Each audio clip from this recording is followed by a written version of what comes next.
السلام عليكم متابعيني الحلوين، في عيونكم الحلوة. اليوم رجعنا لكم فيديو جديد، وفيديونا نبدي به بالصلاة على محمد وآل محمد. اللهم صل على محمد وآل محمد. اليوم رجعنا لكم نريد نسوي لكم السمك الشوي. السمك الشوي العراقيين كلهم يحبونه، اغلب العراقيين يحبون السمك الشوي لان هو اولا طيب مشهور بالعراق. زين، اليوم نرجع لكم. عندي هنا سمكه كيلوين الا ربع، نظفتها وغسلتها غسل زين من الشوارب والدم. زين، وراح نسوي الخلطه مالتها هسه. اول مرحله واول خطوه راح نملح السمكه، نعطيها ملوحه زايده. هاي ملحنا السمكه. ثاني شيء نحط البهارات. الكركم اهم شيء بالسمكه. ليش؟ لانه يوخر الزفره مال السمك. الكركم يعطيها طعم ويوخر الزفره مال السمك. هسه نبدي الخطوه الثانيه، نسوي الخلطه بعدين نخبط بيها الخلطه. هسه عندنا هنا 6 فصوص من الثوم، عندنا 6 فصوص من الثوم هنا، وعندنا معجون، وعندنا مي نص جلاس، وملح، وعندنا زيت نحط. هسه اول ما نبدا الخطوه الاولى نجي نهرس الثوم بالمهراسه. نهرس الثوم بالمهراسه. هاي المهراسه نهرس بيها الثوم. هرسنا الثوم بهاي الطريقه. هسه شو نحط؟ نحط عليه خاشوقتين من المعجون.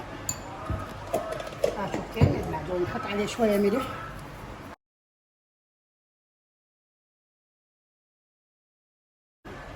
هسه قلنا حطينا 4 فصوص من الثوم هرسناهن، وحطينا خاشوقتين من المعجون، وحطينا شويه مي وملح، وحطينا زيت على مود ندهن السمكه.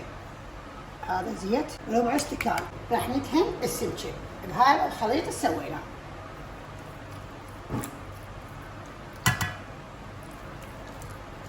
راح ندهن السمكه بهذا الخليط اللي سويناه. هذا الخليط اللي سويناه يعطي نكهه للسمكه.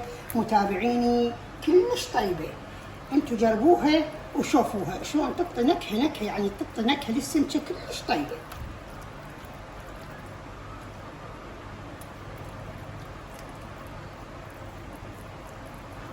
نغطيها بهذا الشكل. هسه راح ندخلها الفرن من نص ساعه او 40 دقيقه ونعطيكم النتيجه. متابعيني هسه الخطوه الثانيه راح نسوي وياكم التمن الاحمر ويا السمك.